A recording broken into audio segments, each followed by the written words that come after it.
Now, several reporters yesterday challenged Sarah Huckabee Sanders over some recent statements about the policy of separating families at the border. So, of course, right now, under President Trump, the United States has been doing a policy of separating immigrant families at the border and arresting the parents and sending the kids off to God knows where. Now, obviously, that caused a lot of backlash from, of course, a lot of people and the press as well. Now, Attorney General Jeff Sessions, he tried to justify this policy by stating the Bible. In fact, let me give you a quote on this. He said, quote, "Illegal entry into the United States is a crime, as it should be. Persons who violate the law of our nation are subject to prosecution." Now, look, this is not something that we have been doing for very long. Yes, it was a crime under the books, but under President Obama, it wasn't actually enforced.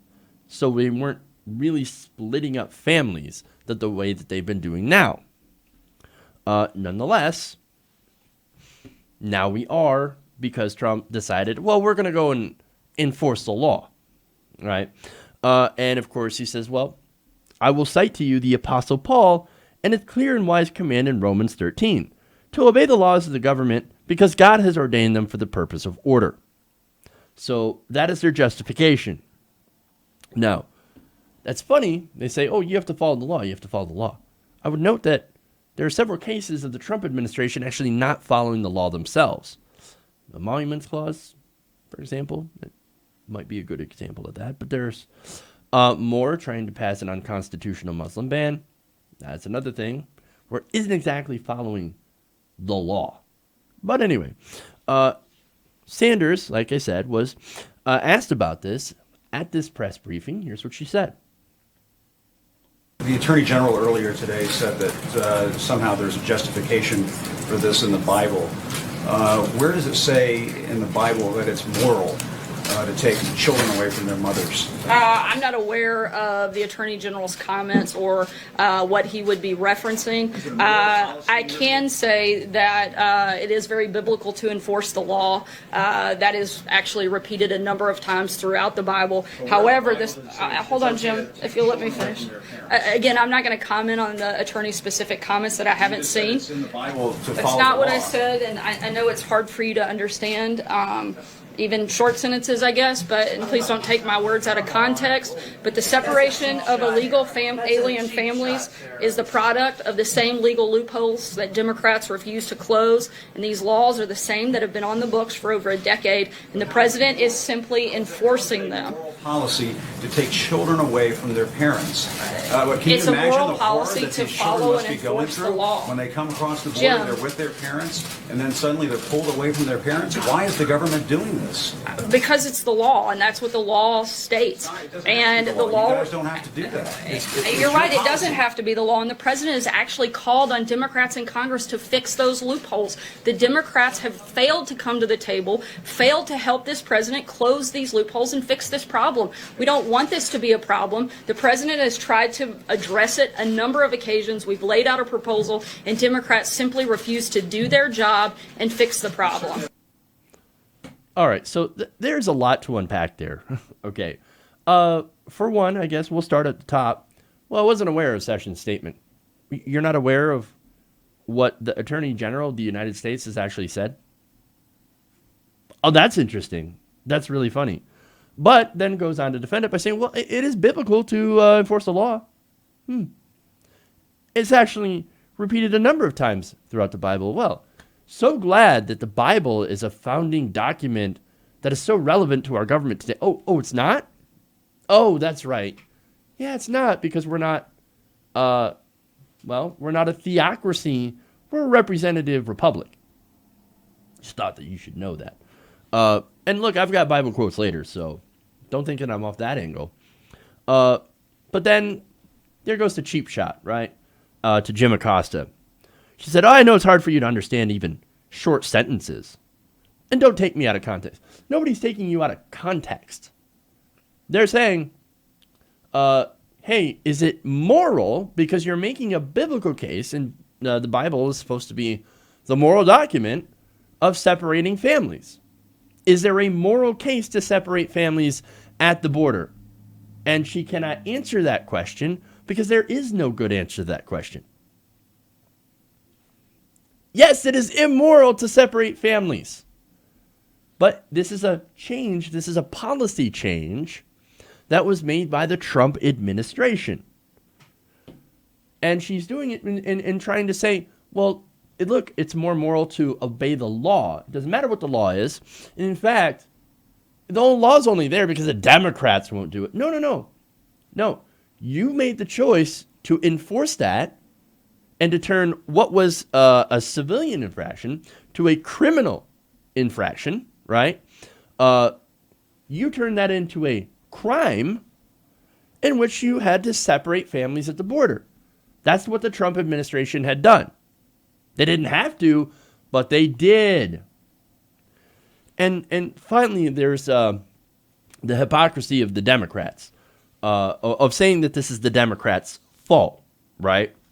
No, here's the thing. NBC News reported earlier today that Trump is refusing to sign. He has signaled that I will not sign bipartisan legislation that will end this practice. Completely undercutting Sarah Huckabee Sanders. She says, well, it's the Democrats didn't stand up. They're not doing their job. But the Democrats got together with the Republicans and said, okay, we want to end this practice. They came up with bipartisan legislation, and Trump says, I'm not going to sign it. Who's not doing their job? Trump, do your fucking job. I love the projection here, right? But anyway, look. Oh, this is the law. It's the law. We got to follow the law. It's moral, right? No. What if the law isn't moral? Which in this case, it certainly is not. Then following that immoral law would also be immoral, right? I mean, we have examples. Slavery was law. Segregation was the law. Taking multiple wives. That was in the Bible. That was biblical law, right? So doesn't mean these things are moral. No, but again, the point is moot, right? Because it's not actually the law. It's not actually policy. CBS News' Paula Reed later pointed that out in that exchange. But I want to go to another video here. And this is after, actually, Paula Reed. And I suggest that you watch her segment as well, where she was saying, but this is not actually the law. This is a policy change. Or it's not actually policy. It's just something that you guys just decided to do. But the video that I want to get to here is where a reporter had attempted to appeal to Sarah's empathy. Well, let's see how well that worked out. Watch. Come on, Sarah, you're a parent. Don't you have any empathy for what these people are going through? They have less than Brian, you do. guys, Sarah, come on, settle down. Seriously. I'm trying to be serious, but I'm not going to have you yell out of turn. Jill, please It's call. a law, and they have, these people have nothing. They Hey, come Brian, over I here know with you want to nothing. get some more TV It's time, but not that's not that. what this It's is not about. If I that. want to It's about recognize answering you, a question, go ahead, Sarah. Jill. Honestly, answer the question. It's a serious question. These people have nothing. They come to the border with nothing, and you throw children in cages. You're a parent. You're a parent of young children. Don't you have any empathy for what they go through? Jill, go ahead. Jill, go ahead. I'm not going to answer that. That's because I don't have empathy. That's Brian Karem, by the way. And I want to give him credit for just getting fed up enough to say something and say, look, man, don't you have any sort of empathy for these people? Don't you? At all? No, I don't. He got his answer. Look, they don't see these children as children. They don't see them as human beings. Then, of course, they have the nerve to deflect and say that it's the Democrats. It's the Democrats' fault. When we all damn well know that if a piece of legislation came to the floor, which it has, by the way, and Trump is refusing to sign it, but if anything else comes to the floor, no matter how draconian it is, right? And they're going to make it draconian. They're going to make it to a point where the Democrats will not want to sign it because of how much it will punish immigrants, legal immigrants. Then they'll turn around and they'll blame the Democrats for it not passing. This is nothing more than the White House playing politics with children's lives. It's never about policy. It's all about politics. It's all about deflection because they want to appease their racist base. And again, their justification, they want to use the Bible. Well, I've got some Bible verses for her, right? Yes, following the law, that is in there. Oh, you got to render unto Caesar what is Caesar's, right? That's more like pay your taxes, which Donald Trump, maybe you should do that. But no, there's actually a lot of stuff about immigration in the Bible as well. For example, Exodus says, "You shall not wrong or oppress an immigrant." That's fairly clear. They're not stuttering in this one. What about this one from Leviticus? Is this one of their favorite books, right? It's where the laws where you're not supposed to be gay and allow all this great discrimination against gay people. Leviticus, they love that book, right? So what did they say about immigrants? "The immigrant who resides with you shall be to you as the citizen among you." Deuteronomy says, "Cursed be anyone who deprives the immigrant of justice." And finally, Jeremiah, and this isn't the only mentions of immigrants, it's all over the Bible. That's because in the Old Testament, the Jews were immigrants. They immigrated from Egypt to the Holy Land. You should probably know that. Jeremiah says, "Do no wrong or violence to the immigrant." Well, do you think we're doing wrong to the immigrants? I would guess so. But see, they don't care. They adopted this policy with the whole purpose of trying to deter people from coming here. And it's because they don't want them here. They don't want them here because they're racist. They don't see these people as human beings.